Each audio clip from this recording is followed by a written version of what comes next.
하얀 웨딩드레스를 입고 나온 수민 모두가 감탄하며 정말 예쁘다 속삭입니다.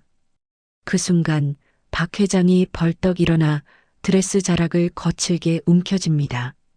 노가다 딸이 이 비싼 드레스에 어울리겠냐? 쫙! 레이스가 찢어지고 구슬들이 사방으로 튀어나갑니다. 수민의 비명과 함께 스튜디오 전체가 충격에 얼어붙습니다. 바닥에 주저앉아 찢어진 드레스를 붙잡고 울부짖는 수민, 그 모습에 정희는 이를 악물고 다짐합니다. 절대 용서 못해. 오늘의 사연 시작하기 전 실제 사연을 바탕으로 각색한 이야기를 전합니다. 무료로 누를 수 있는 구독과 좋아요로 함께 해주시면 새로운 이야기를 가장 먼저 전해드리겠습니다. 한정희는 새벽 5시면 어김없이 눈을 떴습니다. 알람 소리보다 먼저 몸이 반응했죠. 30년 넘게 현장을 다니다 보니 이제는 시계가 필요 없을 정도였습니다. 침대에서 일어나 손을 펴보니 손가락 마디마다 페인트 자국이 스며 있었습니다.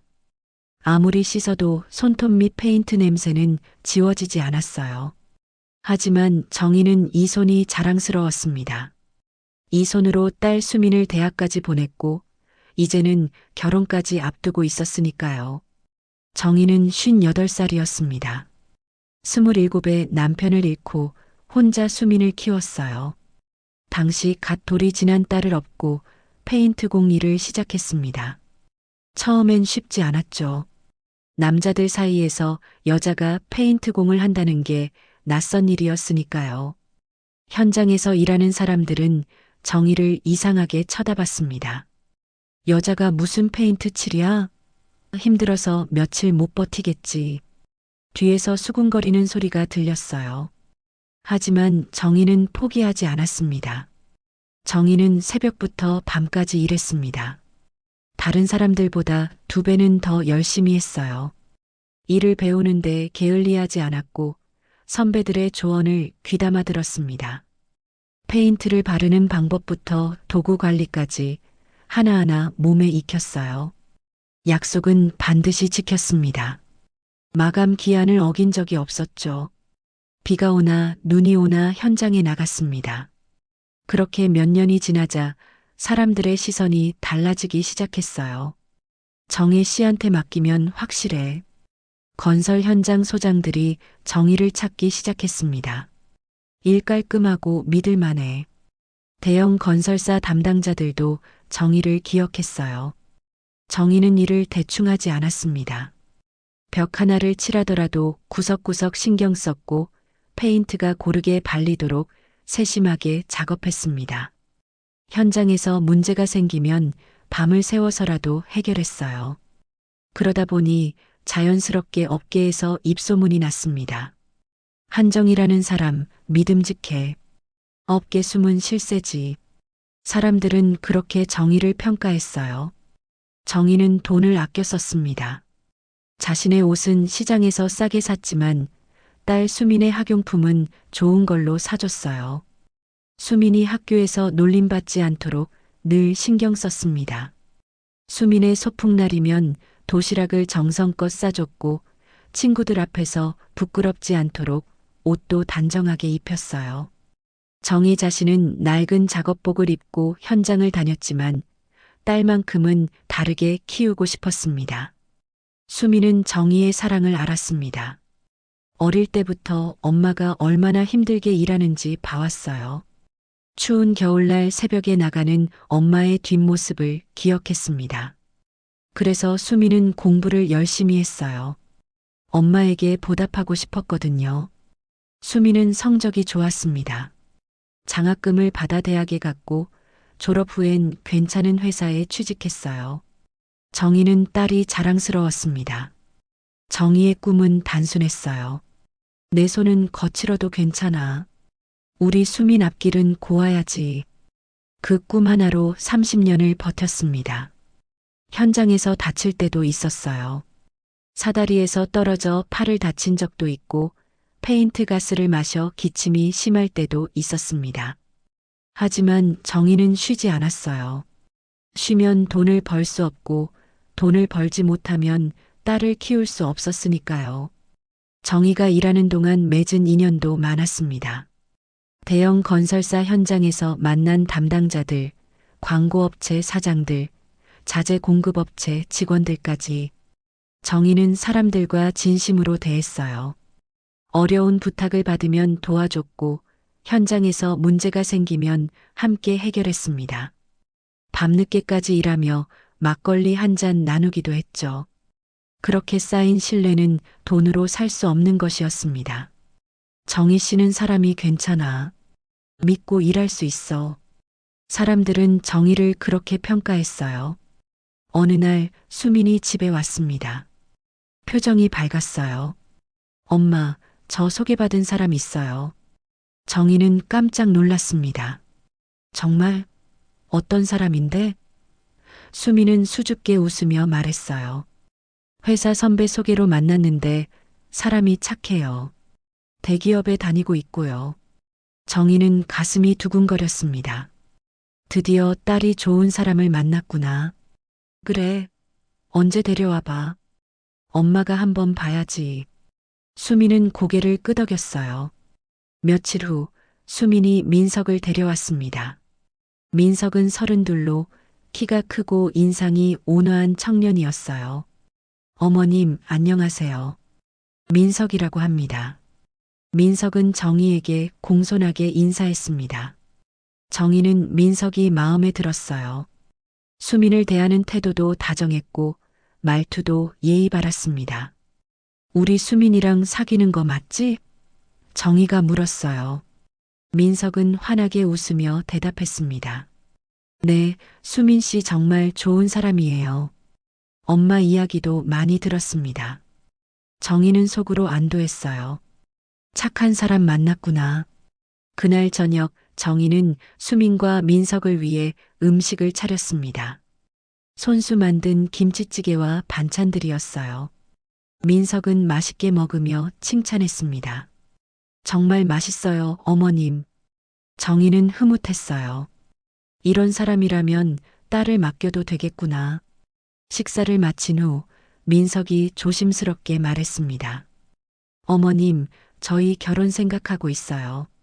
어머님께 정식으로 인사드리고 싶습니다. 정희는 눈시울이 붉어졌어요. 드디어 딸이 결혼하는구나. 그래, 좋지. 언제든 괜찮아. 정희는 기쁜 마음으로 대답했습니다. 상견례 날짜가 잡혔습니다. 정희는 한 달 전부터 준비를 시작했어요. 제일 좋은 옷을 샀고 미용실 예약도 했습니다. 수민도 긴장한 표정이었어요. 엄마, 괜찮을까요? 수민이 물었습니다. 정희는 딸의 손을 꼭 잡으며 말했어요. 걱정 마. 엄마가 잘할게. 하지만 정희도 속으로는 떨렸습니다. 민석 집안이 사업을 한다는 얘기를 들었거든요. 우리 같은 집안과 맞을까 싶었어요. 상견례 당일 정희는 새벽부터 일어나 준비했습니다. 옷을 여러 번 갈아입었고 거울 앞에서 머리를 매만졌어요. 손톱 밑 페인트 자국이 보여서 손을 꼭 쥐었다 폈다 반복했습니다. 아무리 문질러도 완전히 지워지지 않았어요. 정희는 한숨을 쉬며 장갑을 챙겼습니다. 수민도 예쁘게 화장을 하고 원피스를 입었어요. 엄마, 출발할까요? 수민이 말했습니다. 정희는 고개를 끄덕이며 가방을 들었어요. 식당은 시내 한복판에 있는 고급 한정식 집이었습니다. 민석 쪽에서 예약한 곳이었어요. 정희와 수민이 도착하자 민석이 반갑게 맞아줬습니다. 어머님, 수민아, 이쪽이에요. 민석이 안내한 방으로 들어가니 이미 민석의 부모가 앉아 있었어요. 민석의 아버지는 60대 초반으로 보이는 온화한 인상이었습니다. 안녕하세요, 반갑습니다. 민석 아버지가 일어나 인사를 건넸어요. 정희도 공손하게 인사했습니다. 하지만 옆에 앉은 민석의 어머니 박 회장은 달랐습니다. 박 회장은 61살로 중견 건설자재 납품업체를 운영하는 사업가였어요. 차림새부터 고급스러웠습니다. 명품 가방을 옆에 두고 손목엔 반짝이는 시계를 차고 있었어요. 박 회장은 정의를 위아래로 훑어봤습니다.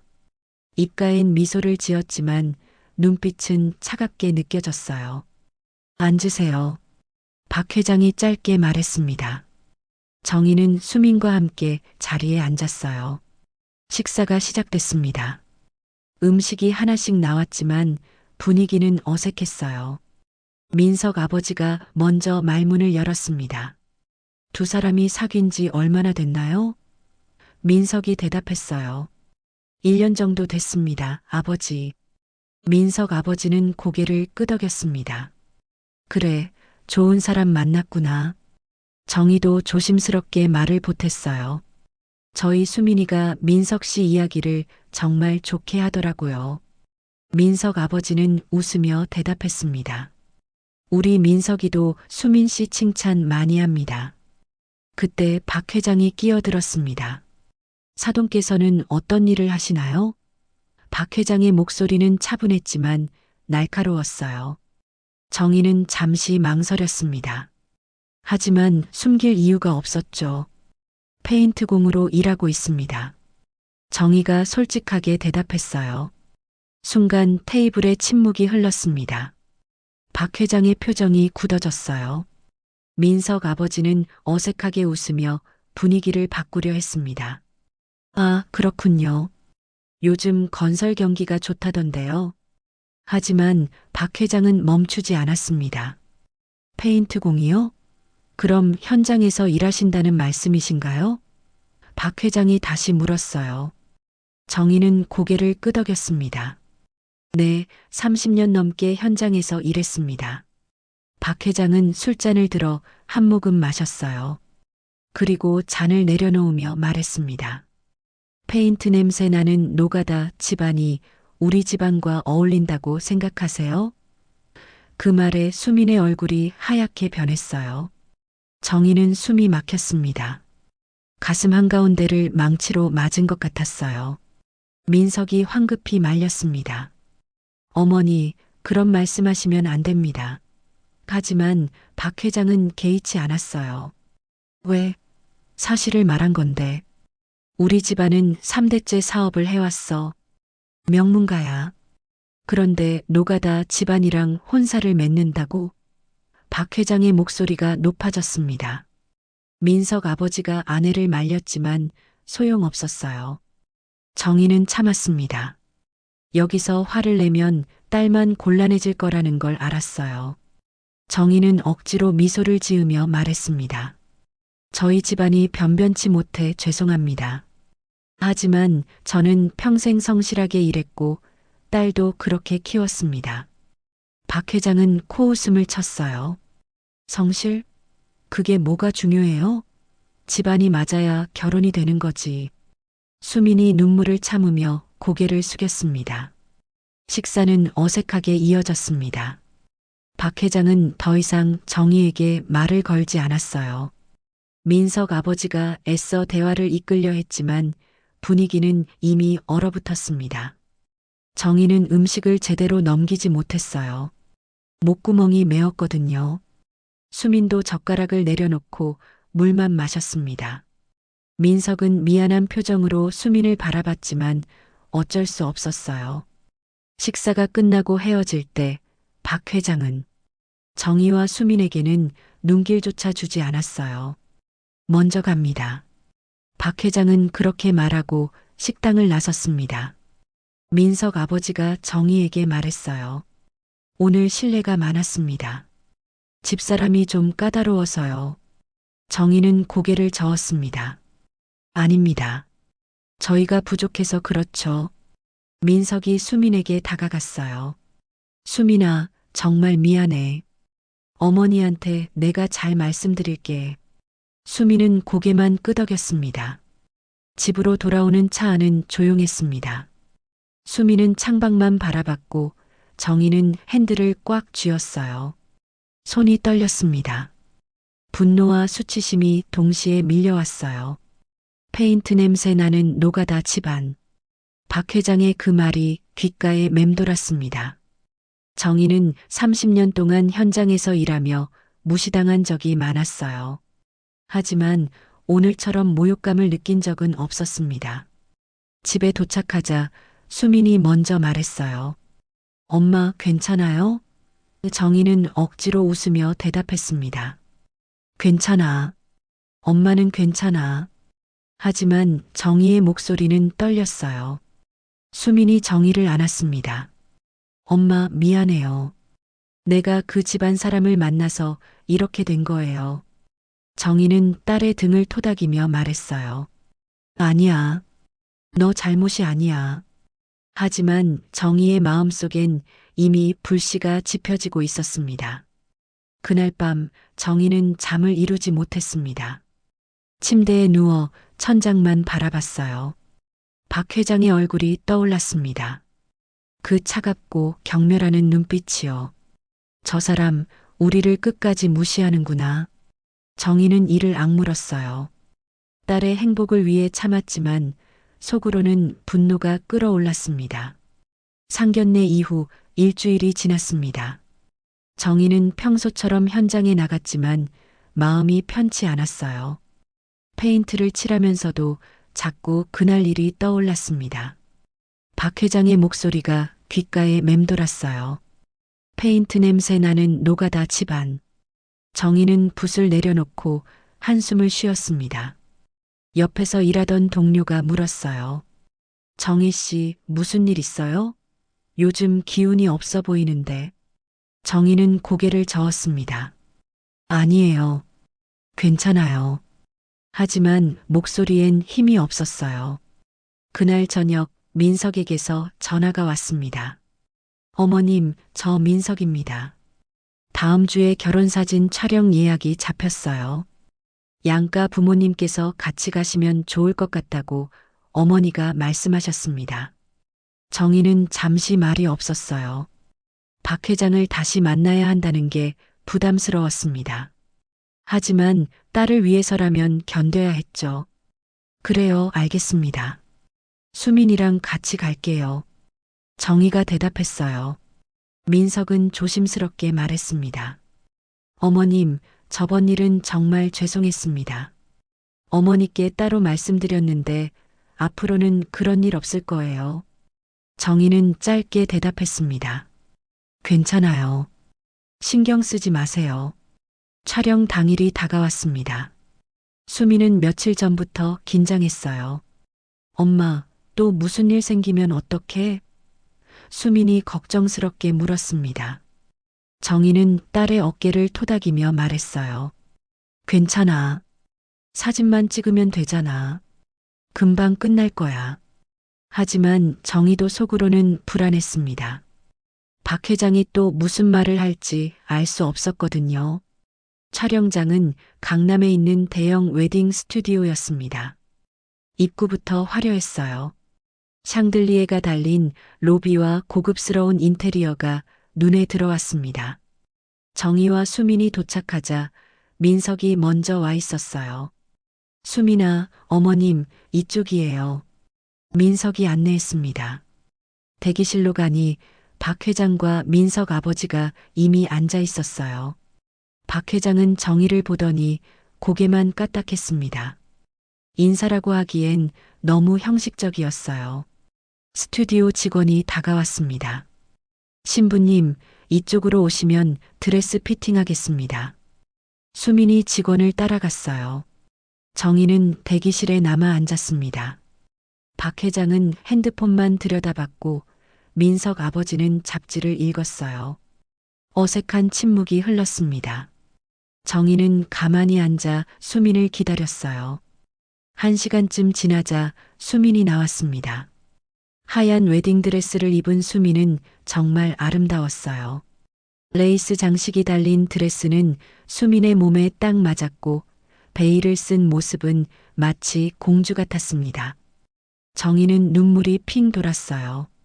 저 아이가 이렇게 컸구나. 결혼을 하는구나. 가슴이 벅차올랐습니다. 수민아, 정말 예쁘다. 정희가 말했어요. 수민도 엄마를 보며 환하게 웃었습니다. 민석도 감탄했어요. 수민아, 너무 예뻐. 민석 아버지도 미소를 지으며 말했습니다. 우리 며느리 정말 이쁘네. 하지만 박 회장은 표정이 굳어 있었어요. 드레스를 훑어보더니 입을 열었습니다. 이 드레스 얼마짜리예요? 직원이 대답했어요. 이 드레스는 500만 원대 제품입니다. 저희 매장에서 인기 있는 드레스예요. 박 회장은 코웃음을 쳤습니다. 겨우 500? 우리 집안 혼사에 이런 싸구려를 입혀? 순간 분위기가 얼어붙었습니다. 수민의 얼굴이 창백해졌어요. 민석이 황급히 말했습니다. 어머니, 그런 말씀하시면 안 됩니다. 수민이가 고른 드레스예요. 하지만 박 회장은 멈추지 않았어요. 고르긴 뭘 골라. 저런 집안 애들은 뭐가 좋은 건지도 모르잖아. 박 회장이 자리에서 일어났습니다. 그리고 수민에게 다가갔어요. 이것 봐. 박 회장이 수민의 드레스 자락을 잡았습니다. 수민이 깜짝 놀라 뒤로 물러났어요. 뭐 하시는 거예요? 수민이 떨리는 목소리로 말했습니다. 하지만 박 회장은 개의치 않았어요. 노가다 딸이 이 비싼 드레스에 어울리겠냐. 박 회장이 드레스를 거칠게 움켜쥐었습니다. 그리고 힘껏 잡아당겼어요. 쫙 드레스가 찢어지는 소리가 스튜디오에 울려 퍼졌습니다. 레이스 장식 부분이 찢어지며 실밥이 튀어나왔어요. 수미는 비명을 질렀습니다. 아, 드레스를 보며 눈물을 쏟았어요. 정희는 얼어붙었습니다. 믿을 수 없는 광경이었어요. 민석이 어머니를 붙잡았습니다. 어머니, 대체 왜 이러세요? 민석의 목소리도 떨렸어요. 스튜디오가 순식간에 소란스러워졌습니다. 사진사와 직원들이 달려왔어요. 무슨 일이세요? 직원이 물었습니다. 찢어진 드레스를 보고는 깜짝 놀랐어요. 이걸 어떻게... 박 회장은 태연하게 말했습니다. 내가 배상하면 되잖아. 돈 얼마 주면 돼? 직원은 당황한 표정이었어요. 그게 문제가 아니라 촬영을 어떻게 하시려고요? 수미는 드레스를 붙잡고 울음을 터뜨렸습니다. 이게 무슨 일이에요? 왜 이러시는 거예요? 수민의 목소리는 흐느껴 나왔어요. 정희는 딸에게 달려갔습니다. 수민아, 괜찮아. 정희가 딸을 안았어요. 수민은 엄마 품에서 울었습니다. 정희의 가슴도 미어졌어요. 딸이 얼마나 이 날을 기다렸는데, 드레스를 입고 얼마나 행복해했는데. 박 회장은 가방을 챙기며 말했습니다. 오늘 촬영은 취소합시다. 이런 집안이랑 우리 집안이 어울릴 수 없어. 민석 아버지가 말렸어요. 여보, 너무 심한 거 아니오? 하지만 박 회장은 듣지 않았습니다. 심하긴 뭐가 심해? 사실을 말한 건데. 박 회장은 그대로 스튜디오를 나가버렸어요. 남겨진 사람들은 어쩔 줄 몰랐습니다. 민석은 수민에게 다가가 사과했어요. 수민아, 정말 미안해. 어머니가 왜 저러시는지 모르겠어. 수민은 고개를 저었습니다. 이제 그만해요. 나 결혼 못하겠어요. 수민의 목소리는 지쳐 있었어요. 민석은 당황했습니다. 수민아, 그런 말 하지 마. 우리 어떻게든 해보자. 정희는 가만히 서서 찢어진 드레스를 바라봤습니다. 수민이 얼마나 설레며 이 드레스를 골랐는지 알았어요. 촬영을 얼마나 기다렸는지도 알았습니다. 그런데 박 회장은 그 모든 걸 한순간에 망쳐버렸어요. 정희의 손이 떨렸습니다. 분노가 치밀어 올랐어요. 하지만 정희는 참았습니다. 지금은 딸을 달래야 할 때였으니까요. 스튜디오 직원이 조심스럽게 다가왔습니다. 고객님, 정말 죄송합니다. 다른 드레스를 준비해 드릴 수 있는데요. 정희가 고개를 저었어요. 아니에요. 오늘은 그냥 돌아가겠습니다. 정희는 수민을 데리고 탈의실로 갔습니다. 수미는 드레스를 벗으며 계속 울었어요. 정희는 딸의 등을 쓰다듬으며 말했습니다. 괜찮아. 엄마가 다 해결할게. 집으로 돌아오는 길, 수미는 한마디도 하지 않았습니다. 정희도 말이 없었어요. 하지만 정희의 머릿속은 복잡했습니다. 저 집안 절대 가만 안 둬. 스튜디오에서 집으로 돌아온 뒤 수미는 방문을 잠그고 나오지 않았습니다. 정희는 문 밖에서 딸을 불렀어요. 수민아, 문 좀 열어봐. 엄마랑 얘기 좀 하자. 하지만 대답이 없었습니다. 문틈 사이로 흐느끼는 소리만 들렸어요. 정희는 문에 이마를 대고 한숨을 쉬었습니다. 가슴이 미어졌어요. 딸이 저렇게 우는데 엄마로서 아무것도 해줄 수 없다는 게 너무 괴로웠습니다. 그날 밤 정희는 거실 소파에 앉아 있었습니다. 잠이 오지 않았어요. 머릿속엔 온통 오늘 일만 맴돌았습니다. 박 회장이 드레스를 찢는 장면, 수민이 주저앉아 우는 모습, 그리고 주위 사람들의 수군거림까지. 정희는 주먹을 꽉 쥐었습니다. 손톱이 손바닥에 박혔지만 아프지 않았어요. 분노가 그보다 더 컸으니까요. 다음 날 아침 수민이 방에서 나왔습니다. 눈이 퉁퉁 부어 있었어요. 밤새 운 게 분명했습니다. 정희는 아침밥을 차려놨지만 수민은 손도 대지 않았어요. 엄마, 나 회사 그만둘까봐. 수민이 말했습니다. 정희는 깜짝 놀랐어요. 왜? 무슨 소리야? 수민은 고개를 숙였습니다. 창피해서 어떻게 다녀? 민석이도 사실 같은 회사잖아. 사람들이 다 알게 될 거야. 정희는 딸의 손을 잡았습니다. 수민아, 너가 뭘 잘못했다고 그래.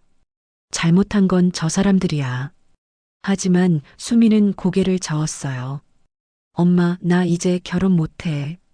저런 집안이랑 어떻게 결혼해. 평생 저렇게 무시당하며 살 수는 없어. 수민의 목소리는 지쳐 있었습니다. 정희는 아무 말도 할 수 없었어요. 딸의 말이 틀리지 않았으니까요. 오후가 되자 민석에게서 전화가 왔습니다. 정희가 받았어요. 어머님, 수민이 전화를 안 받아서요. 괜찮은지 여쭤보고 싶어서요. 민석의 목소리는 초췌했습니다. 정희는 짧게 대답했어요.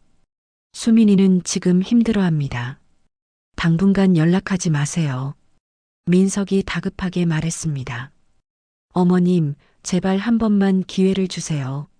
제가 어머니를 설득할게요. 정말 미안합니다.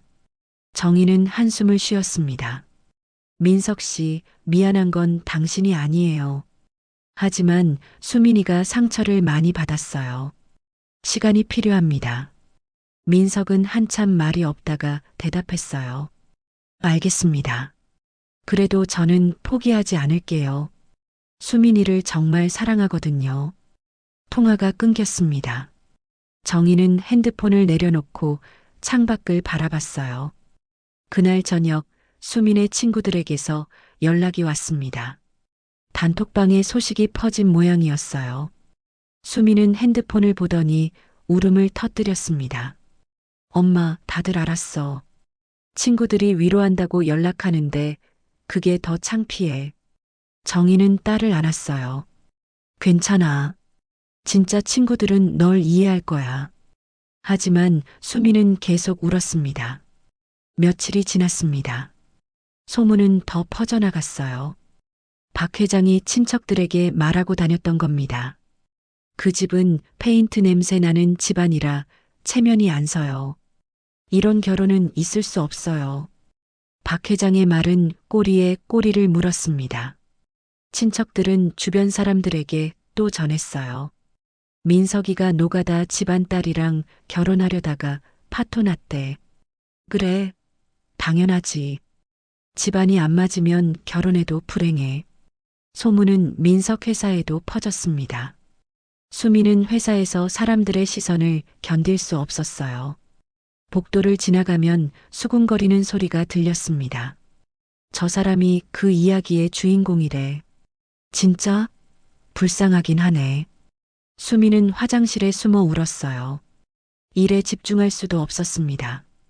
결국 수미는 병가를 냈습니다. 집에 온 수미는 방에만 틀어박혀 지냈어요. 밥도 제대로 먹지 않았습니다. 정희는 딸이 걱정됐지만 어떻게 해야 할지 몰랐어요. 위로의 말도 공허하게 느껴졌습니다. 정희는 밤마다 딸의 방문 앞에 앉아 있었어요. 안에서 들리는 흐느낌 소리를 들으며 눈물을 닦았습니다. 일주일이 지났을 때 민석이 집으로 찾아왔습니다. 초인종을 눌렀지만 수미는 나오지 않았어요. 정희가 문을 열었습니다. 민석 씨, 왜 왔어요? 민석은 초췌한 얼굴이었어요. 수염도 깎지 않았고 눈에는 다크서클이 짙게 내려앉았습니다. 어머님, 수민이 좀 만나게 해주세요. 제발이요. 민석이 애원했어요. 정희는 고개를 저었습니다. 수민이는 지금 당신을 만나고 싶어 하지 않아요. 민석은 무릎을 꿇었습니다. 어머님, 저는 수민이를 정말 사랑합니다. 어머니 때문에 이렇게 된 거지. 수민이 잘못은 아무것도 없잖아요. 제가 어머니를 설득할게요. 시간을 주세요. 정희는 민석을 일으켜 세웠어요. 민석 씨, 당신 마음은 알겠어요. 하지만 수민이가 결정할 문제예요. 민석은 집 앞에서 한참을 서성였습니다. 수민의 방 창문을 바라보며 기다렸어요. 하지만 수민은 끝내 나오지 않았습니다. 민석은 결국 돌아갔어요. 뒷모습이 쓸쓸해 보였습니다. 정희는 그 모습을 보며 한숨을 쉬었어요. 착한 사람인데. 그날 밤 정희는 수민의 방문 앞에 앉아 있었습니다. 수민아, 엄마 들어가도 될까? 잠시 후 문이 열렸어요. 수민은 이불을 뒤집어 쓰고 누워 있었습니다. 정희는 침대 옆에 앉았어요. 수민아, 민석 씨가 왔었어. 수민은 대답하지 않았습니다. 정희가 말을 이었어요. 민석 씨는 너를 정말 사랑하는 것 같더라. 어머니 때문에 미안해하고 있어. 수민이 이불 속에서 말했습니다. 엄마, 사랑만으로 되는 게 아니잖아. 저 집안이랑 평생 살아야 하는데 나 자신감 없어. 매번 저렇게 무시당하며 살 수는 없어. 정희는 딸의 등을 쓰다듬었어요. 그래, 너 마음이 제일 중요해. 엄마는 내가 행복했으면 좋겠어. 수미는 다시 울음을 터뜨렸습니다. 정희는 거실로 나왔습니다. 소파에 앉아 깊이 생각했어요. 딸이 저렇게 무너지는 걸 보는 게 너무 괴로웠습니다. 박 회장이 한 일은 단순한 모욕이 아니었어요. 딸의 인생을 망가뜨린 겁니다. 결혼도 포기하게 만들고 직장도 다니기 힘들게 만들었어요. 소문까지 퍼뜨려서 딸이 고개를 들지 못하게 했습니다. 정희는 창밖을 바라봤습니다. 밤이 깊어가고 있었어요. 거리는 조용했고 가로등만 희미하게 빛나고 있었습니다. 정희는 이를 악물었어요. 이대로는 안 돼. 하지만 무엇을 어떻게 해야 할지 막막했습니다. 정희는 고개를 떨구고 한숨을 쉬었어요. 촬영장 사건 이후 며칠이 지났습니다. 수미는 여전히 방에서 나오지 않았어요. 정희는 밥을 차려놓고 문을 두드렸지만 소용없었습니다. 수민아, 밥이라도 먹어야지. 정희가 말했지만 대답이 없었어요. 문틈으로 밀어넣은 밥은 그대로 식어 있었습니다. 정희는 한숨을 쉬며 거실로 돌아왔어요. 그날 오후 민석에게서 전화가 왔습니다. 정희가 받았어요. 어머님, 저 민석입니다. 목소리가 떨리고 있었습니다. 정희는 짧게 대답했어요. 네, 무슨 일이세요?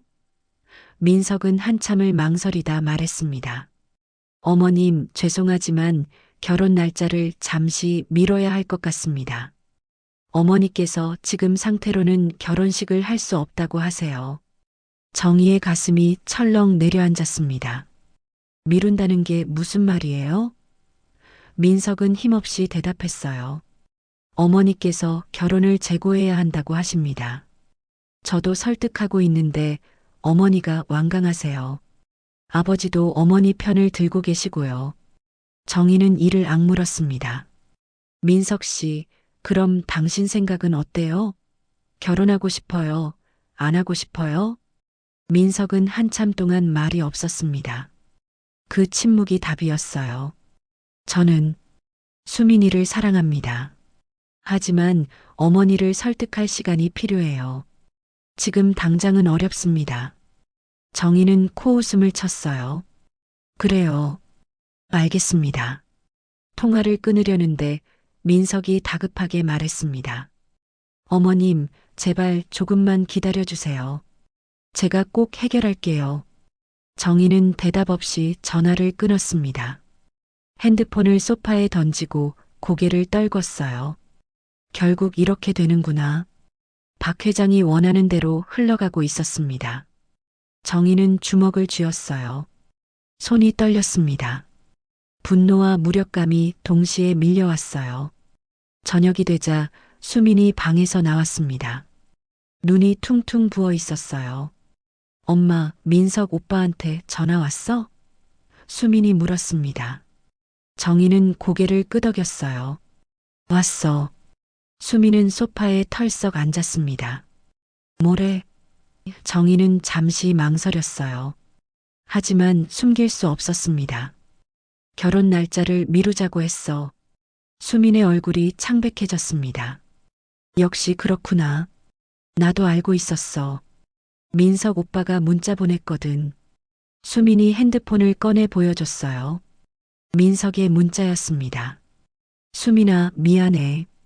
조금만 시간을 줘. 내가 어머니를 꼭 설득할게. 수민은 핸드폰을 던지며 말했습니다. 설득? 언제까지 기다리래?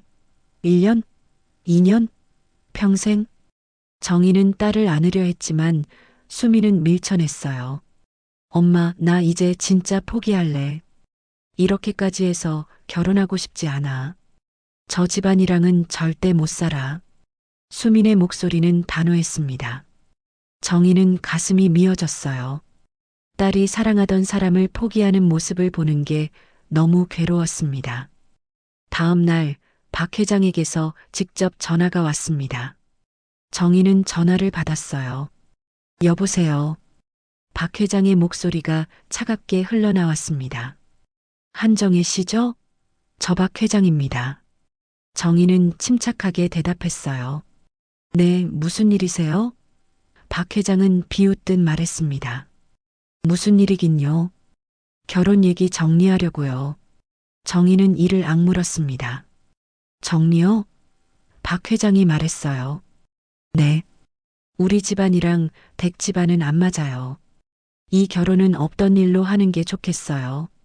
민석이도 동의했고요. 정희의 손이 떨렸습니다. 민석 씨가 동의했다고요? 박 회장은 확신에 찬 목소리로 대답했어요. 당연하죠. 아들이 어머니 말을 안 들을 리 있나요? 정희는 숨을 깊이 들이쉬었습니다. 알겠습니다. 그렇게 하시죠. 박 회장은 만족스러운 듯 말했습니다. 잘 생각하셨어요. 애초에 무리한 결혼이었어요. 페인트 냄새 나는 집안이 우리 집안이랑 어울릴 리 없잖아요. 그 말에 정의의 참을성이 한계에 달했어요. 하지만 꾹 참았습니다. 그럼 이만 끊겠습니다. 통화를 끊고 정희는 핸드폰을 꽉 쥐었습니다. 화면이 깨질 것 같았어요. 페인트 냄새 나는 집안. 그 말이 또다시 귓가를 때렸습니다. 정희는 소파에 주저앉았어요. 온몸에 힘이 빠졌습니다. 30년 동안 성실하게 살아온 인생이 한순간에 부정당하는 기분이었어요. 수민이 거실로 나왔습니다. 엄마, 누구 전화? 정희는 고개를 들었어요. 박 회장이었어. 결혼 없던 일로 하자고 하더라. 수민은 비웃듯 웃었습니다. 그럴 줄 알았어. 처음부터 우릴 무시했잖아. 수민은 창밖을 바라보며 말했어요. 엄마, 이제 그만 잊어버려. 나도 잊을게. 하지만 정희는 잊을 수 없었습니다. 딸이 겪은 모욕, 찢어진 드레스, 그리고 퍼져나간 소문까지. 박 회장은 딸의 인생을 망가뜨리고도 아무렇지 않았어요. 오히려 당당했습니다. 정희는 그게 참을 수 없었어요. 그날 밤 정희는 잠을 이룰 수 없었습니다. 창문 앞에 앉아 밖을 바라봤어요. 거리는 조용했습니다. 가로등 불빛만 희미하게 빛나고 있었어요. 정희는 자신의 손을 내려다봤습니다. 페인트 자국이 스며 있는 거친 손이었어요. 이 손으로 30년을 일했습니다. 벽을 칠하고 건물을 완성했어요. 정희는 문득 깨달았습니다. 30년 동안 현장에서 만난 사람들이 떠올랐어요. 대형 건설사 담당자들, 광고업체 임원들, 자재 납품업체 사장들까지. 정희는 그들과 함께 밤을 새워 일했습니다. 어려운 프로젝트를 함께 해냈고 막걸리 한 잔 나누며 속마음을 나눴어요. 그렇게 쌓인 신뢰와 인맥이 있었습니다. 평생 페인트 칠하며 쌓은 인맥과 신뢰. 정희가 중얼거렸습니다. 그게 지금 쓰라고 있는 게 아니겠어? 정희의 눈빛이 달라졌어요. 더 이상 무력한 엄마가 아니었습니다. 30년 경력의 페인트공, 업계에서 신뢰받는 사람, 그리고 딸을 지키려는 어머니였어요. 정희는 노트를 꺼내 펜을 들었습니다. 그리고 아는 사람들의 이름을 적기 시작했어요. 건설사 이사, 광고업체 사장, 자재 유통업자, 부동산 개발업자까지. 리스트가 점점 길어졌습니다. 정희는 각 이름 옆에 메모를 덧붙였어요. 함께 일한 프로젝트, 도와준 일, 나눈 이야기까지. 정희는 펜을 내려놓고 리스트를 바라봤습니다. 박 회장은 이 세계를 몰랐어요. 현장에서 쌓은 관계가 얼마나 단단한지, 그 신뢰가 얼마나 강한지 알지 못했습니다. 정희는 냉소를 머금고 중얼거렸어요. 노가다 집안이라고 무시했지? 그 냄새로 내 회사를 무너뜨려 주마. 정희는 다시 창밖을 바라봤습니다. 동이 트고 있었어요. 새벽 하늘이 서서히 밝아지고 있었습니다. 정희는 일어나 옷을 갈아입었어요. 오늘부터 시작이었습니다. 박 회장에게 대가를 치르게 할 시간이었어요. 정희는 핸드폰을 집어들고 첫 번째 연락처를 찾았습니다. 새벽 6시 정희는 첫 번째 전화를 걸었습니다. 대형 건설사 자재 담당 이사였어요. 10년 전 대형 아파트 단지 프로젝트를 함께 진행했던 사람이었습니다. 벨이 몇 번 울리더니 이사가 받았어요. 여보세요? 목소리가 졸린 듯 했습니다. 정희는 조심스럽게 말했어요. 이사님, 저 한정희입니다. 이른 시간에 죄송합니다. 이사는 잠시 멈칫하더니 반가워했습니다. 아, 정희 씨, 오랜만이네요. 무슨 일이세요? 정희는 숨을 깊이 들이쉬었어요. 이사님, 부탁이 하나 있습니다. 시간 내주실 수 있으세요? 이사는 잠시 생각하더니 대답했어요. 오늘 점심때 만날까요? 시내 쪽으로 나갈 일이 있어서요. 정희는 안도의 한숨을 쉬었습니다. 감사합니다, 이사님. 정희는 두 번째 전화를 걸었습니다. 광고업체 사장이었어요. 함께 대형 건설사 광고 촬영을 진행했던 사람이었습니다. 사장님, 저 한정희입니다. 오랜만에 연락드려요. 사장은 웃으며 대답했어요. 정희 씨, 반갑네요. 그동안 어떻게 지냈어요? 정희는 말했습니다. 오늘 오후에 뵐 수 있을까요? 상의 드릴 게 있어서요. 사장은 흔쾌히 승낙했습니다. 좋아요. 오후 3시에 사무실로 오세요. 정희는 계속해서 전화를 걸었습니다. 자재 유통업자, 부동산 개발업자, 검사 담당자까지. 리스트에 있는 사람들을 하나씩 연락했어요. 모두 정희를 기억하고 있었습니다. 함께 일했던 기억, 어려운 순간을 함께 넘겼던 일들이 그들의 마음속에 남아 있었어요. 정희는 만남 약속을 잡았습니다. 오전 10시 정희는 집을 나섰습니다. 정장을 입고 머리를 단정히 빗었어요. 수민이 방에서 나와 물었습니다. 엄마, 어디가? 정희는 가방을 챙기며 대답했어요. 엄마가 할 일이 있어. 저녁에 올게. 수민은 엄마의 표정을 보고 더 묻지 않았습니다. 평소와 다른 단호함이 느껴졌거든요. 첫 번째 만남은 시내 한 카페였습니다. 이사가 먼저 와 있었어요. 정혜 씨, 여기 앉아요. 이사가 자리를 권했습니다. 정희는 앉으며 커피를 주문했어요. 이사가 먼저 물었습니다. 그래서 무슨 일로 연락했어요? 전화 목소리가 심상치 않던데.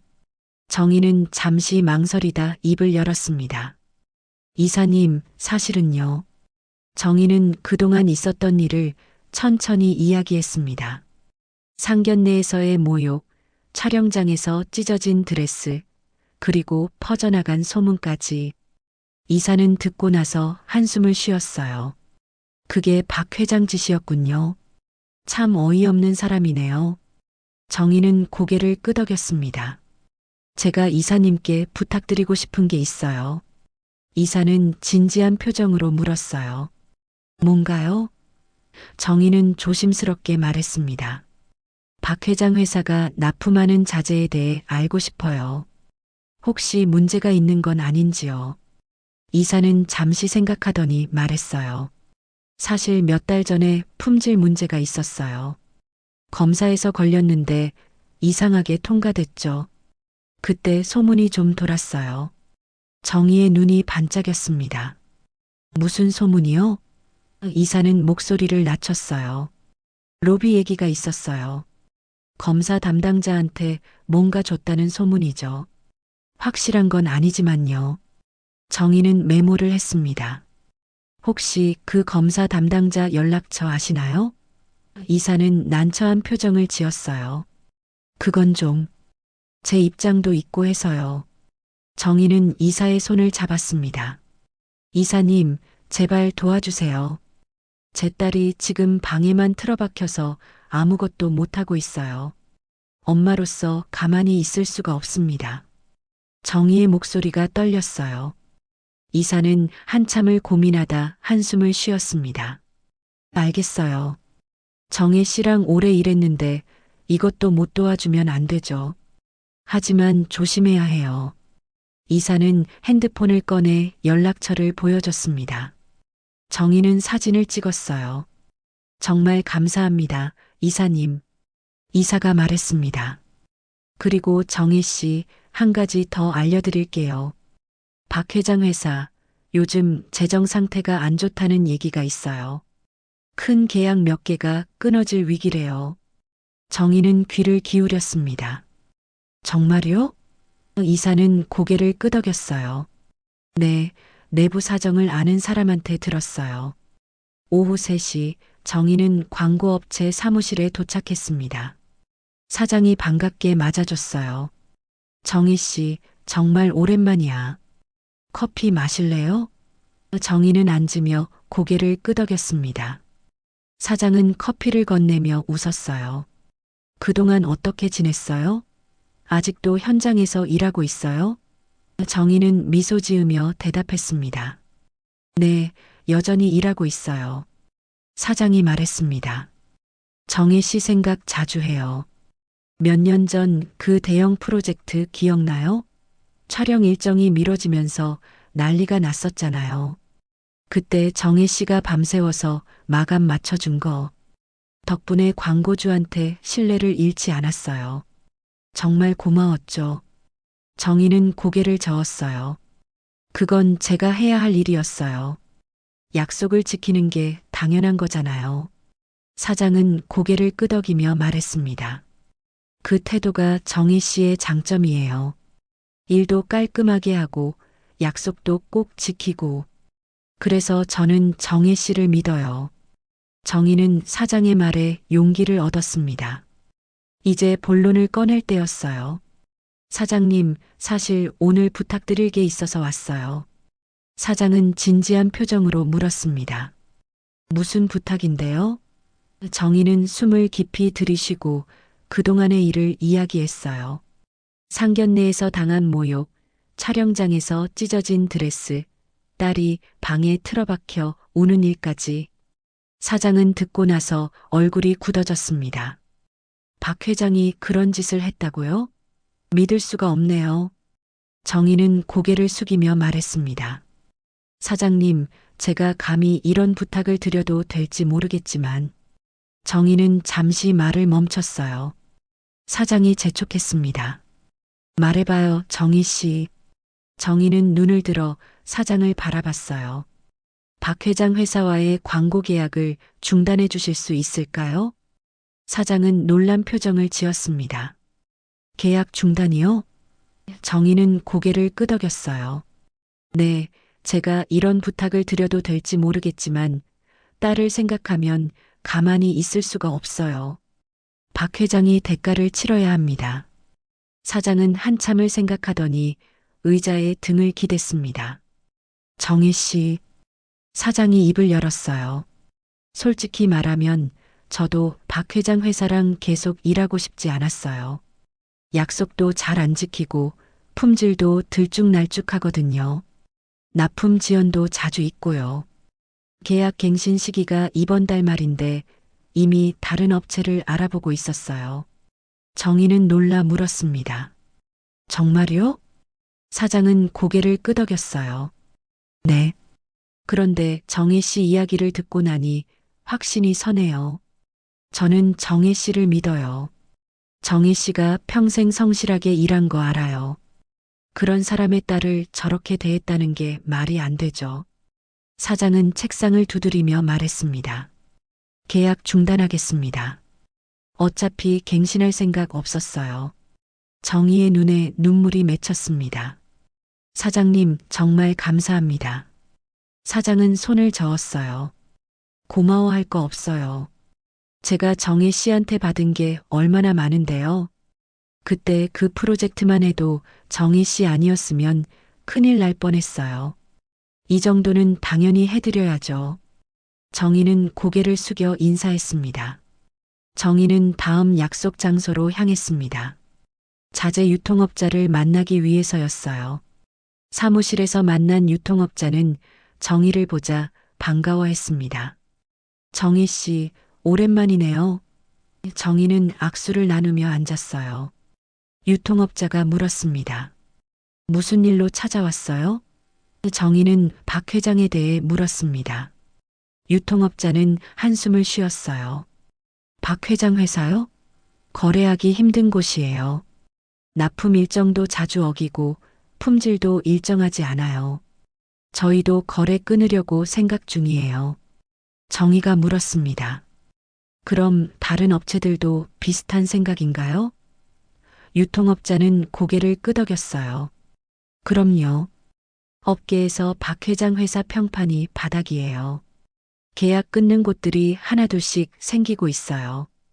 저녁 7시 정희는 조용한 식당에서 검사 담당자를 만났습니다. 담당자는 긴장한 표정으로 앉아 있었어요. 무슨 일로 저를 찾으셨나요? 정희는 부드럽게 말했습니다. 박 회장 회사 검사건에 대해 여쭤보고 싶어서요. 담당자의 얼굴이 굳어졌습니다. 그건 제가 말하기 곤란한 일입니다. 정희는 담당자를 안심시켰어요. 걱정하지 마세요. 당신을 곤란하게 하려는 게 절대 아니에요. 제가 보장합니다.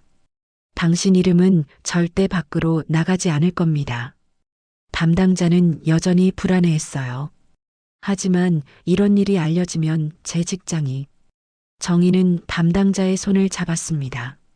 제가 약속드릴게요. 당신에게는 절대 피해가 가지 않게 하겠습니다. 이 정보는 익명으로 처리될 거예요. 당신을 보호할 방법을 찾았어요. 정희는 진심을 담아 말했습니다. 담당자는 한참을 망설이다 입을 열었어요. 사실은 박 회장한테서 금품을 받았어요. 검사를 통과시켜달라고 압력을 넣더라고요. 정희는 조심스럽게 물었습니다. 혹시 증거가 있나요? 담당자는 고개를 끄덕였어요. 계좌 이체 내역이 있어요. 문자 메시지도 남아 있고요. 정희는 말했습니다. 그 증거를 제공해 주시면 제가 당신 신원을 완전히 숨길 방법으로 사용하겠습니다. 언론에 제보할 때도 익명으로 처리하고 당신 이름은 절대 언급하지 않을게요. 담당자는 한참을 고민했습니다. 정희는 기다렸어요. 마침내 담당자가 핸드폰을 꺼냈습니다. 정말 저한테 피해 안 오나요? 정희는 단호하게 대답했어요. 제가 책임지겠습니다. 당신은 안전할 겁니다. 담당자는 자료를 전송했습니다. 저녁 9시 정희는 집으로 돌아왔습니다. 손에는 충분한 증거가 있었어요. 품질 문제 증언, 계약 중단 약속, 그리고 금품 수수 증거까지. 정희는 책상에 앉아 자료를 정리했습니다. 이제 마지막 단계만 남았어요. 정희는 노트북을 열고 자료를 정리하기 시작했습니다. 검사 담당자에게 받은 계좌 이체 내역, 문자 메시지 캡처, 그리고 품질 문제 보고서까지 모든 증거를 폴더에 담았어요. 정희는 한참을 고민했습니다. 이 자료를 어떻게 사용해야 가장 효과적일까? 직접 박 회장을 찾아가 협박할 수도 있었지만 그건 정의의 방식이 아니었어요. 정의는 언론사 제보 페이지를 찾았습니다. 몇 개의 언론사를 검색하다가 경제 전문 언론사의 제보 사이트를 열었어요. 익명 제보가 가능했습니다. 정의는 제목을 입력했어요. 중견 건설자재 업체의 품질 비리와 금품 수수 의혹, 그리고 본문의 상황을 자세히 설명했습니다. 검사 과정에서의 비리, 품질 기준 미달 제품의 유통, 그리고 금품 수수 정황까지. 정의는 파일을 첨부했습니다. 담당자의 신원이 드러나지 않도록 이름과 개인정보는 모두 지웠어요. 계좌번호도 일부만 남기고 나머지는 가렸습니다. 하지만 박 회장의 회사 이름과 거래 내역은 명확하게 남겼어요. 정희는 마우스를 제보 버튼 위에 올려놓았습니다. 손가락이 떨렸어요. 이 버튼을 누르는 순간 모든 게 시작될 겁니다. 정희는 눈을 감았습니다. 수민이 드레스를 찢기고 주저앉아 우는 모습이 떠올랐어요. 박 회장의 차갑고 경멸하는 눈빛도 생각났습니다. 페인트 냄새 나는 노가다 집안. 그 말이 다시 귓가에 울렸어요. 정희는 눈을 뜨고 클릭했습니다. 제보가 전송되었다는 메시지가 떴어요. 이제 돌아갈 수 없었습니다. 다음 날 아침 정희는 평소처럼 일어났습니다. 현장에 나가야 했어요. 일은 계속되어야 했으니까요. 수민이 부엌으로 나왔습니다. 엄마, 오늘도 일 나가? 정희는 고개를 끄덕였어요. 응, 현장이 바빠서. 너는 집에서 쉬어. 수민은 엄마를 보며 물었습니다. 엄마, 요즘 뭔가 달라 보여. 무슨 일 있어? 정희는 미소 지으며 대답했어요. 아니야. 엄마는 괜찮아. 하지만 수민은 엄마의 눈빛이 평소와 다르다는 걸 느꼈습니다. 더 단호하고 더 강해 보였어요. 수민은 더 묻지 않았습니다. 정희는 현장으로 향했어요. 오늘 하루가 어떻게 흘러갈지 알 수 없었지만 일은 해야 했습니다. 오후 2시쯤 정희의 핸드폰이 울렸습니다. 광고업체 사장이었어요. 정희 씨, 나 사장이야. 뉴스 봤어요? 정희는 페인트 붓을 내려놓고 물었습니다. 무슨 뉴스요? 사장이 흥분한 목소리로 말했어요. 박 회장 회사 기사 났어요. 품질 비리랑 금품 수수 의혹이 터졌어요. 지금 경제 뉴스에 대서특필됐어요. 정희는 가슴이 두근거렸습니다. 정말요? 사장이 대답했어요. 네, 지금 업계가 난리예요. 큰 건설사들이 긴급회의에 소집했대요. 박 회장 회사랑 계약 검토한다고 하더라고요. 정희 씨, 혹시 이거. 정희는 조용히 말했습니다. 사장님, 전화 나중에 할게요. 지금 일 중이라서요. 통화를 끊고 정희는 뉴스를 검색했습니다. 기사가 떴습니다. 중견 건설자재 업체, 품질 검사 비리 의혹, 금품 수수 정황 포착. 정희는 기사를 읽었어요. 익명의 제보자가 제공한 자료를 바탕으로 작성된 기사였습니다. 검사 과정에서의 금품 수수 기준 미달 제품의 유통, 그리고 여러 업체들의 불만 사항까지 자세히 나와 있었어요. 박 회장의 회사 이름이 명시되어 있었습니다. 정희는 핸드폰을 내려놓고 심호흡을 했습니다. 시작됐구나. 이제 박 회장이 어떻게 반응할지 지켜봐야 했어요. 정희는 다시 붓을 들고 일을 시작했습니다. 페인트를 벽에 칠하면서도 마음은 계속 흔들렸어요. 하지만 손은 흔들리지 않았습니다. 30년 경력이 몸에 배어 있었으니까요.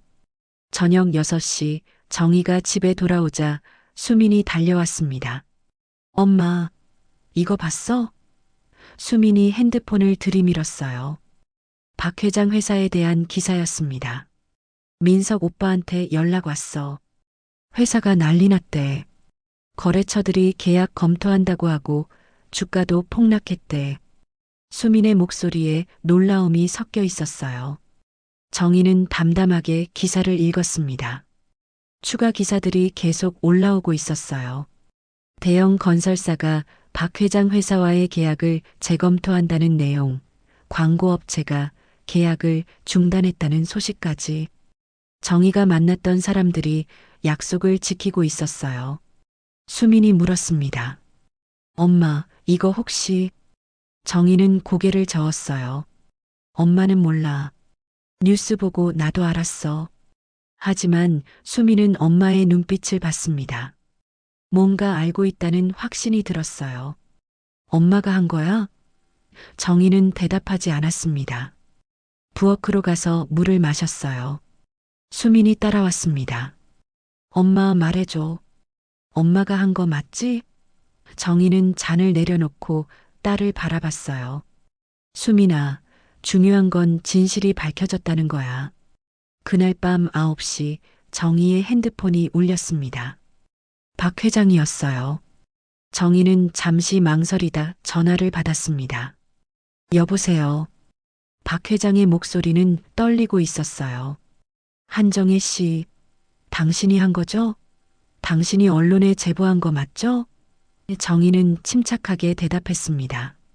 무슨 말씀이신지 모르겠는데요. 박 회장이 소리쳤어요. 거짓말 마세요. 당신 말고 누가 이런 짓을 하겠어요? 내 회사가 지금 어떻게 됐는지 알아요? 정희는 차갑게 말했습니다. 그건 제 잘못이 아니에요. 회장님이 잘못한 일의 대가를 치르는 것뿐이죠. 박 회장은 잠시 말이 없었어요. 그리고 다시 입을 열었습니다. 당신이 감히 우리 회사를 무너뜨려? 당신이 뭔데? 정희는 잠시 침묵했습니다. 그리고 또박또박 말했어요. 저는 페인트공입니다.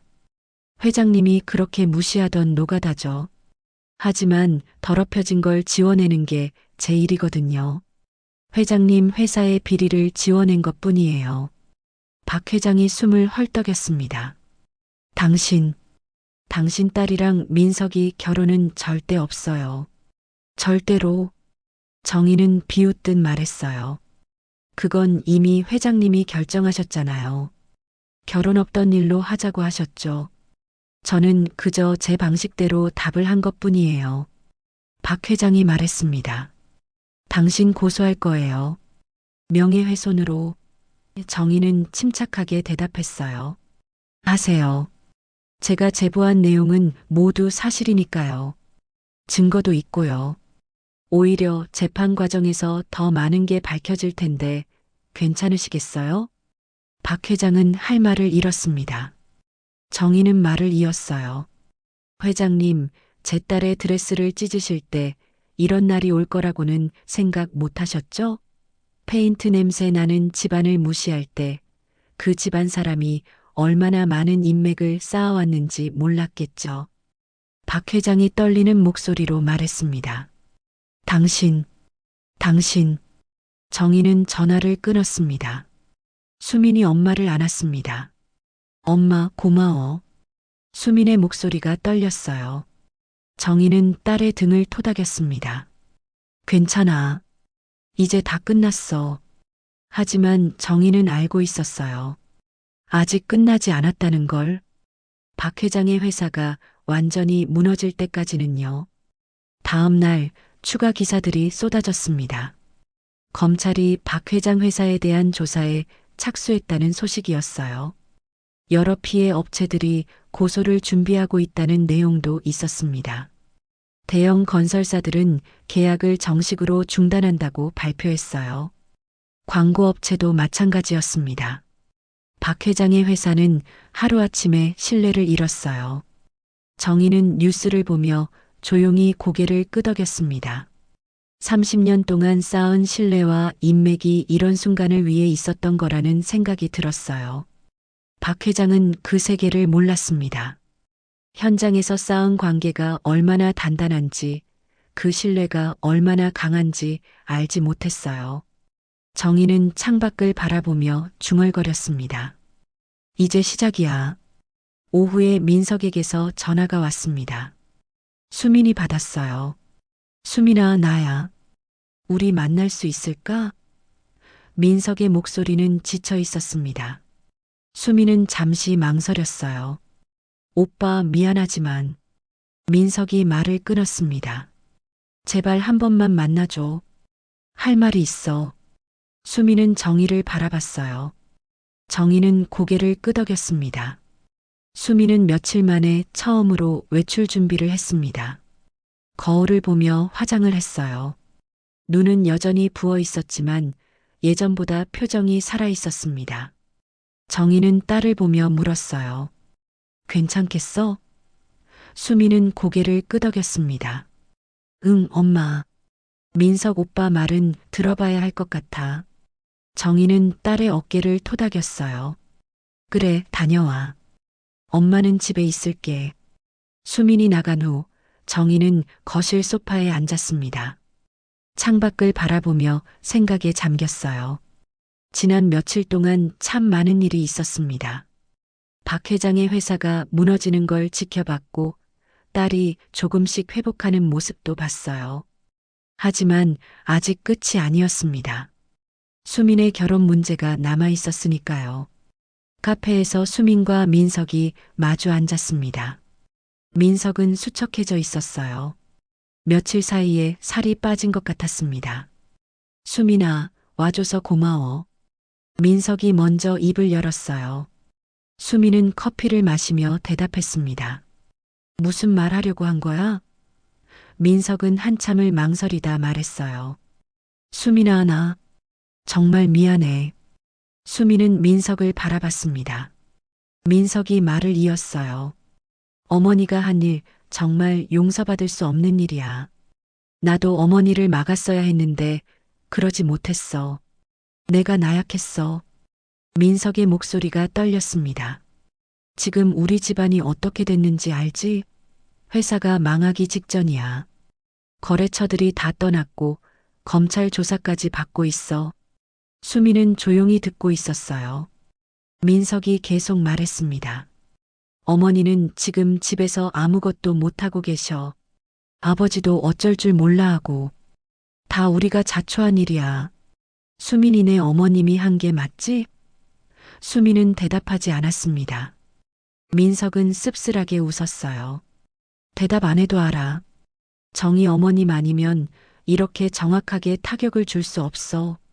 민석은 수민의 손을 잡으려 했지만 수민은 손을 뺐습니다. 오빠, 나 이제 결혼 못해. 저런 일이 있었는데 어떻게 결혼해. 오빠네 집안이랑 평생 살아야 하잖아. 민석이 다급하게 말했어요. 수민아, 나 집 나왔어. 어머니랑 결별했어. 이제 부모님이랑 연 끊고 살 거야. 우리 둘이서만 살자.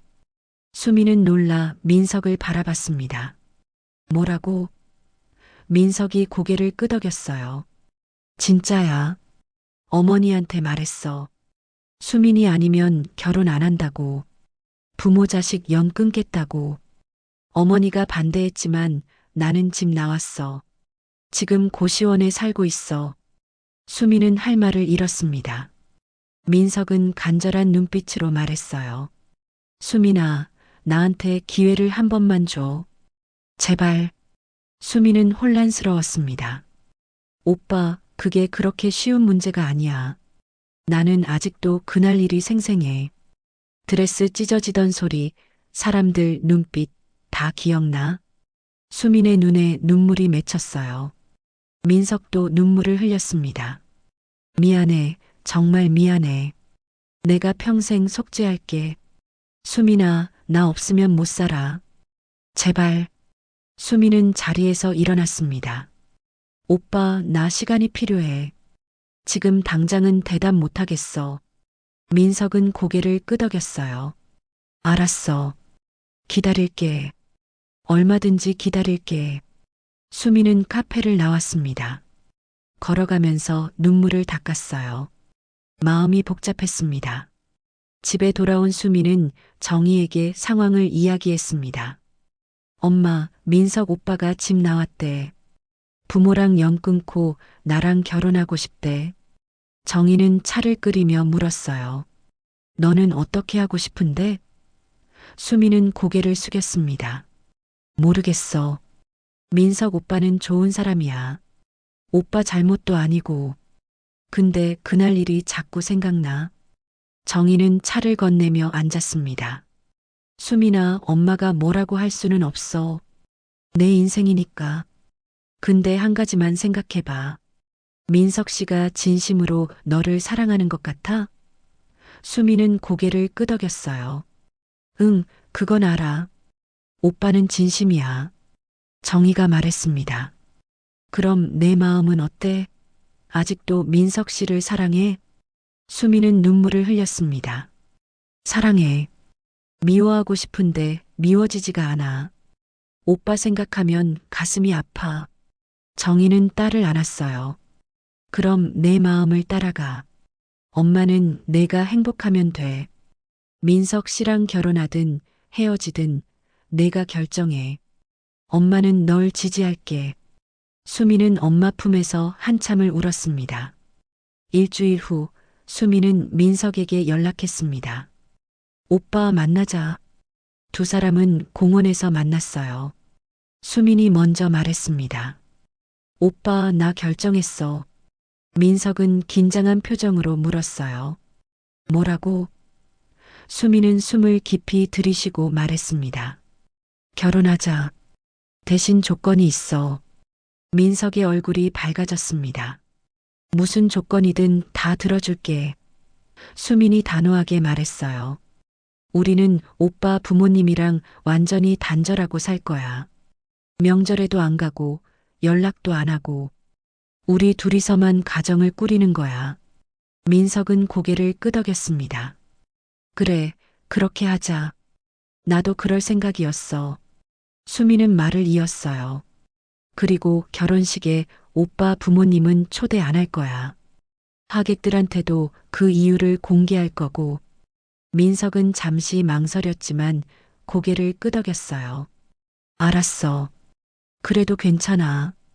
중요한 건 우리 둘이잖아. 수민은 민석을 바라봤습니다. 오빠, 후회 안 할 거지?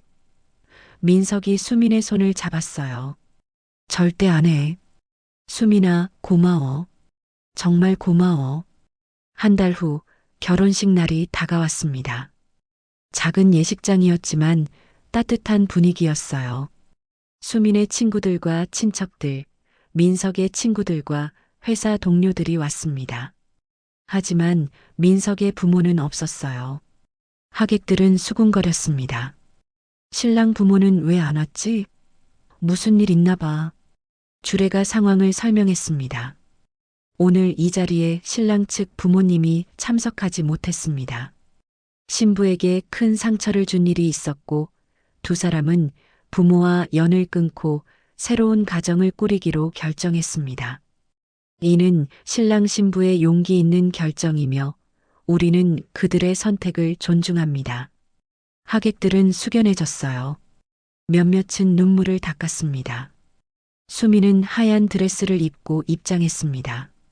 정희가 딸의 팔을 잡고 걸었어요. 버질로드를 걸으며 정희는 딸을 바라봤습니다. 수미는 웃고 있었어요. 진심 어린 미소였습니다. 정희의 눈에 눈물이 맺혔어요. 딸이 행복해 보였습니다. 그것만으로 충분했어요. 민석 앞에 선 수민에게 정희는 딸의 손을 건넸습니다. 잘 부탁해요. 정희가 민석에게 말했어요. 민석은 고개를 숙였습니다. 어머님, 수민이 평생 행복하게 해줄게요. 약속드립니다. 정희는 고개를 끄덕이고 자리로 돌아왔어요. 하객석에 앉아 딸을 바라봤습니다. 결혼식이 끝나고 피로연이 시작됐습니다. 하객들이 축하 인사를 건넸어요. 정희의 현장 동료들도 왔습니다. 정희 씨, 딸 정말 예쁘네요. 축하해요. 정희는 고마워하며 인사를 받았어요. 광고업체 사장도 왔습니다. 정희 씨, 정말 축하해요. 딸이 행복해 보여서 다행이에요. 정희는 사장에게 감사 인사를 했어요. 사장님, 그때 도와주셔서 정말 감사했습니다. 사장은 손을 저었습니다. 뭐려? 당연한 일한 거죠. 그리고 정희 씨 들었어요? 박 회장 회사 완전히 문 닫았대요. 검찰 조사 결과 여러 비리가 드러났대요. 정희는 담담하게 고개를 끄덕였어요. 그렇군요. 피로연이 끝나고 수민이 정희에게 다가왔습니다. 엄마, 오늘 정말 고마워. 수민이 정희를 안았어요. 정희는 딸의 등을 토닥였습니다. 잘했어, 수민아. 엄마가 자랑스러워. 수민은 눈물을 흘렸어요. 엄마가 아니었으면 나 여기까지 못 왔어. 엄마가 나를 지켜줬어. 정희도 눈물을 닦았습니다. 괜찮아. 엄마는 내가 행복하면 돼. 민석도 다가와 인사했습니다. 어머님 정말 감사합니다. 제가 평생 수민이 잘 모시겠습니다. 정희는 민석의 손을 잡았어요. 수민이 울리지 마. 행복하게 해줘. 민석은 고개를 숙였습니다. 네, 꼭 그렇게 하겠습니다. 두 사람은 신혼여행을 떠났어요. 정희는 배웅하며 손을 흔들었습니다. 집으로 돌아온 정희는 조용한 집에 앉아 있었습니다. 딸이 없는 집은 너무 고요했어요. 하지만 정희는 만족스러웠습니다. 딸이 행복을 되찾았고 당당하게 새로운 삶을 시작했으니까요. 박 회장은 자신이 한 일의 대가를 치렀고 딸은 사랑과 존엄을 지켰습니다. 정희는 창밖을 바라보며 중얼거렸습니다. 페인트 냄새 나는 손이라고 무시했지. 하지만 이 손으로 딸을 지켰어.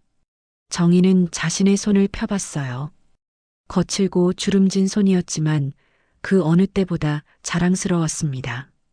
30년 동안 쌓은 신뢰가 딸을 구했고 정희를 실현했으니까요. 며칠 후 정희는 다시 현장으로 돌아갔습니다.